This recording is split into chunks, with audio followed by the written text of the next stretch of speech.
Okay, so just to let you know, I got a C in art in both high school and college. So my art skills are not really there, but I'll explain all the muscles I have here. So the first one is the epicranius frontalis, which is this one here. It elevates eyebrows and draws scalp forward. And it goes from, it's superior to the orbicularis oculi, which is the circular muscle here around the eye. And the origin is the Gallia aponeurotica, and the insertion is the subcutaneous tissue of the eyebrows. And it is in parallel fashion going upward. The next one we have is the epicranius occipitalis, which is, hopefully it doesn't fall off, this one here. And that retracts scalp, and it's connected with the frontalis by the Gallia aponeurotica, so that the frontalis can act on the eyebrows. The origin of it is the superior nuchal line, which is right there, and it inserts into the Gallia aponeurotica, and it is parallel in fashion. And the next one is the muscle of the eye, or the sphincter of the eyelids, and it's that one there. And it closes the eye, squints, and helps you, flow the tears across the eye. The origin of it is the lacrimal bone, adjacent regions of the frontal bone and maxilla, medial angle of the eyelids, and the insertion is the upper and lower eyelids, skin around margin of orbit. And the arrangement of it is in concentric rings, aka a circular muscle, creating a sphincter. The next one we have is the orbicularis oris, and that's your mouth muscles there, in that circular fashion. Encircles mouth, closes lips, and the insertion is the submucosa and dermis of lips, and the origin is the mouth.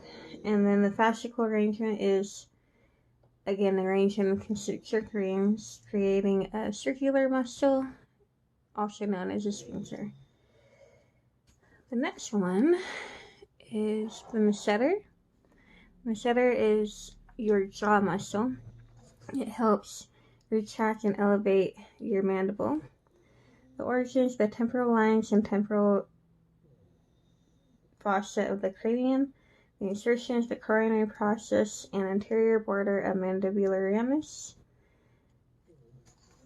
And then it's inferior to the temporalis. And the temporalis shown here lies over the temporal bone, elevates and retracts the mandible. And the insertion is the coronary process, an anterior border of mandibular ramus, and it is right above the masseter muscle.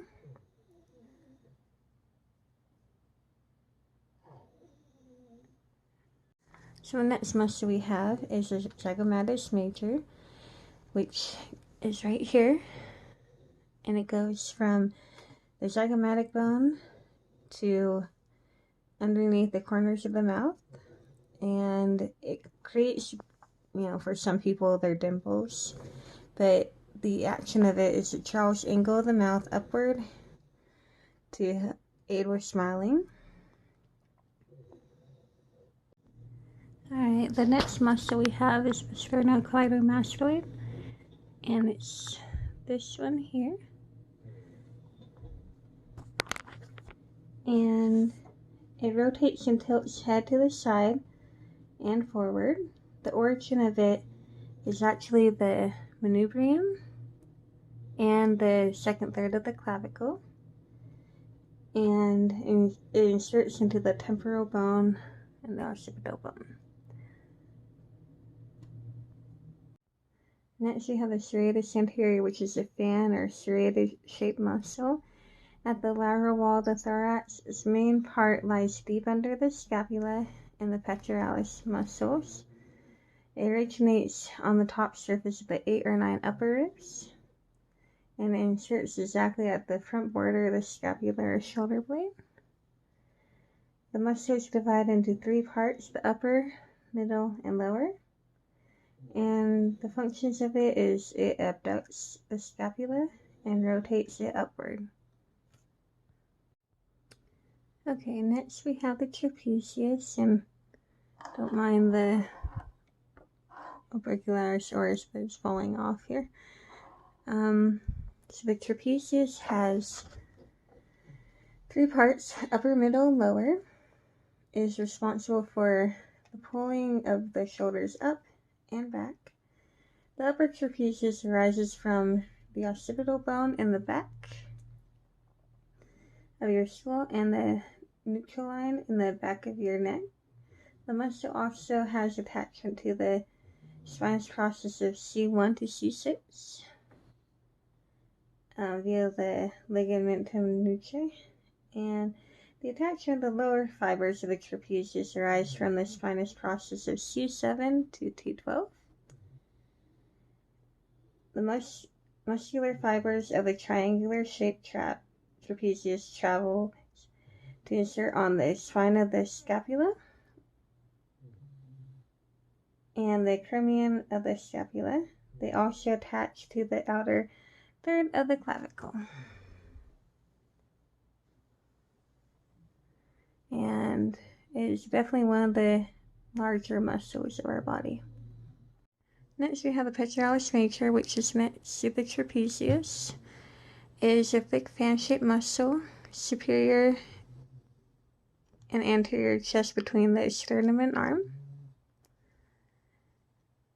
And it consists of 2 heads. One of the heads is called the clavicular head, which originates on the inside part of the clavicle. The other head is called the sternal head, which originates on the sternum, and the insertion is on the groove of the humerus.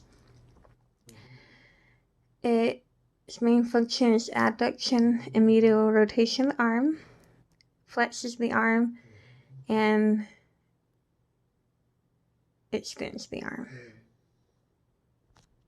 Alright, now we have the deltoid, and this is a large, rounded, triangular shoulder muscle. And its main functions, so for the anterior part of it, has 3 parts: anterior, lateral, and posterior. So the anterior part it helps flex the arm and medial rotate the arm. The lateral part helps for abducting the arm, and the posterior part is for extending the arm and laterally rotating the arm. Now we have the latissimus dorsi, which is the largest muscle of the upper body. It's triangular shaped, so it goes from the vertebral column to the humerus, and it is responsible for extension, adduction, horizontal abduction, flexion, and internal rotation of the shoulder joint. And it inserts into the intertubercular groove of the humerus, and it originates in the spinal process of the thoracic spine 7 down to the lumbar spine 5. Alright, the biceps brachii is a large muscle with 2 heads. that is anterior to the triceps brachii. The origin of it is, well, the short head is the coracoid process of the scapula, and the long head is the supraglenoid tubercle. And the insertion is the radial tuberosity and bicipital aponeurosis into deep fascia on the medial part of the forearm. And the main function of the biceps brachii is flexion and supination of the forearm. The triceps brachii is a large muscle with 3 heads. The long head is a superficial muscle on the medial side. The medial head is deep muscle on the medial side, and the lateral head is the lateral side. All 3 heads extend forearm and help extend arm. The origin of the long head is the infraglenoid tubercle of the scapula. The origin of the lateral head is above the radial groove, and the origin of the medial head is below the radial groove. And the insertion is the olecranian process of the ulna for all 3 heads. The brachioradialis is a large superficial lateral muscle. It flexes the forearm and pronates and supinates forearm in neutral position. The origin is the lateral supracondylar ridge of the humerus, and the insertion is the styloid process of the radius. Alright, this is the flexor digitorum superficialis, which is a deep muscle to tendons of flexor carpi radialis, palmaris, longus, and flexor carpi ulnaris. It flexes the hand and proximal and middle phalanx of each finger. The origin is of the humeral ulnar head is the medial epicondyle of humerus and coronoid process of ulna. The origin of the radial head is the upper anterior surface of radius, and the insertion is the middle phalanges of digits 2 through 5, which I couldn't get the Play-Doh to stick to. Alright, the flexor carpi radialis is medial and inferior to pronator teres, arm medial to brachioradialis and forearm, and the action of it is it flexes and adducts hand, and the insertion is the base of the second and third metacarpal bones. The origin is the medial epicondyle of humerus.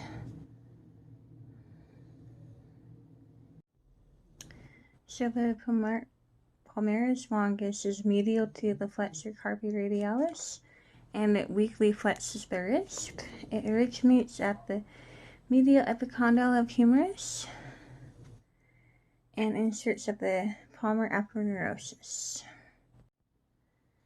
Alright, the flexor carpi ulnaris is a small part of the muscle that is seen anteriorly and is the most medial muscle posterior forearm. It flexes and abducts hand. The origin is the medial epicondyle of humerus, and the insertion is the pisiform hook of Hammett and base of 5th metacarpal. The extensor digitorum is lateral to the extensor digitorum minimi. It extends hand and proximal, middle, and distal phalanges. The origin is the lateral epicondyle of the humerus, and the insertion is the expansion of digits 2 through 5. And again, I tried to put it on the fingers, but it wouldn't stay too well. Alright, the extensor carpi ulnaris is lateral to the flexor carpi ulnaris. It extends and adducts hand. The origin is the lateral epicondyle of the humerus, and the insertion is the base of the 5th metacarpal. The extensor carpi radialis brevis and the extensor carpi radialis longus. So the extensor carpi radialis brevis is lateral to the extensor digitorum. It extends and abducts hand. The extensor carpi radialis longus is lateral to the extensor radialis brevis. It extends and abducts hand, and the origin is the longer third of lateral supracondylar ridge of humerus and lateral intermuscular septum, and the insertion is the posterior base of the 2nd metacarpal. Alright, the gluteus maximus is the largest buttocks muscle. It extends and laterally rotates the thigh.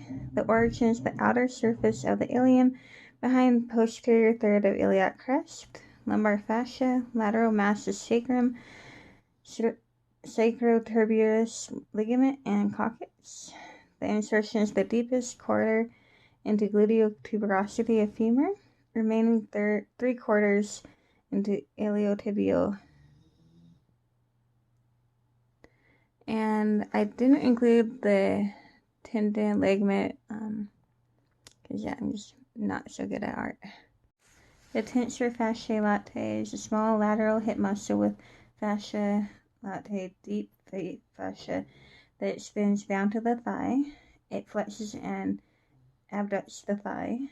The origin is the outer lip of anterior iliac crest and anterior superior iliac spine. The insertion is the iliotibial band that extends all the way down to the knee. Alright, the sartorius is a diagonal muscle. It extends from the anterior superior iliac spine to the medial surface of the tibia. It flexes leg and flexes, abducts, and laterally rotates the thigh. Alright, the gracilis is medial to the adductor magnus. It's a straight muscle inside of the thigh. It adducts thigh and medially rotates thigh, and it flexes to the leg. Alright, the biceps femoris is the most lateral hamstring. It flexes the leg and extends the thigh. The origin of the long head is the upper inner quadrant of the posterior surface of the ischiotuberosity. The origin of the short head is the medial third of the linea aspera, the lateral supracondylar ridge of femur. And the insertion is the styloid process of the head of fibula, LCL, and lateral tibial condyle. The semitendinosus is a fusiform muscle that is medial to the biceps femoris and superficial to the semimembranosus. It flexes the leg and extends the thigh. The origin is the upper inner quadrant of posterior surface of the ischiotuberosity, and the insertion is the upper medial shaft of tibia below the gracilis. Alright, the semimembranosus is the most medial of the hamstrings. It flexes the leg and extends the thigh. The origin is the upper quadrant of the posterior surface of the ischiotuberosity. The insertion is the medial condyle of the tibia below the articular margin, fascia over popliteus, and oblique popliteal ligament. Okay, the rectus femoris is one of the 4 muscles of the anterior thigh. It is located along the midline of the thigh. It extends and flexes the thigh. The origin is the anterior inferior iliac spine and the ilium above the acetabulum. The insertion is the quadriceps tendon to patella via ligamentum patella into tubercle of tibia. Alright, the vastus lateralis is one of the 4 muscles of the anterior thigh. It is lateral to the rectus femoris and extends the leg. The origin is the upper intertrochanter line, base of greater trochanter, lateral linea aspera, and lateral supracondylar ridge, and lateral intermuscular septum. The insertion is the lateral quadriceps tendon to patella via ligamentum patella into tubercle tibia. The vastus medialis is medial to the rectus femoris. It extends the leg. The origin is the lower intertrochanteric line, spiral line, medial linea aspera, and medial intermuscular septum. The insertion is the medial quadriceps tendon to patella and directly into medial patella via ligamentum patella into tubercle of tibia. The vastus intermedius is one of the 4 muscles of the anterior thigh. It's deep to the rectus femoris and intermediate to vastus lateralis and vastus medialis. It extends the leg, and the origin is the anterior and lateral surface of the shaft of femur, and the insertion is the quadriceps tendon to base of patella and onto the tibial tuberosity via the patellar ligament. The tibialis anterior is a superficial muscle that is lateral to the anterior crest of the tibia. It dorsiflexes and inverts the foot. The origin is the upper half of lateral shaft of tibia and interosseous membrane. The insertion is the intermedial aspect of the medial cuneiform and base of first metatarsal. Alright, so the gastrocnemius is a large superficial muscle of the posterior leg. The plantar flexus foot and flexus leg. The origins of the posterior surface of lateral condyle of femur and highest of 3 facets on lateral condyle and posterior surface of femur above medial condyle. The insertion is the tendocalcaneus to middle of 3 facets on posterior aspect of calcaneus. The ciliates deep to the gastrocnemius and posterior to the fibularis longus. Plantar flexus foot only. Origins of cilial line and middle third of posterior border of tibia and upper quarter of posterior shaft of fibula, including the neck. The insertions the tendocalcaneus to middle 3 facets on posterior surface of calcaneus. So the fibularis peroneus longus is lateral to the extensor digitorum longus. A plantar flexus and everts foot. The origins of the upper thirds of lateral shaft of fibula, head of fibula, and superior tibiofibular joint. The insertion is the plantar aspect of base of first metatarsal and medial cuneiform passing deep to long plantar ligament.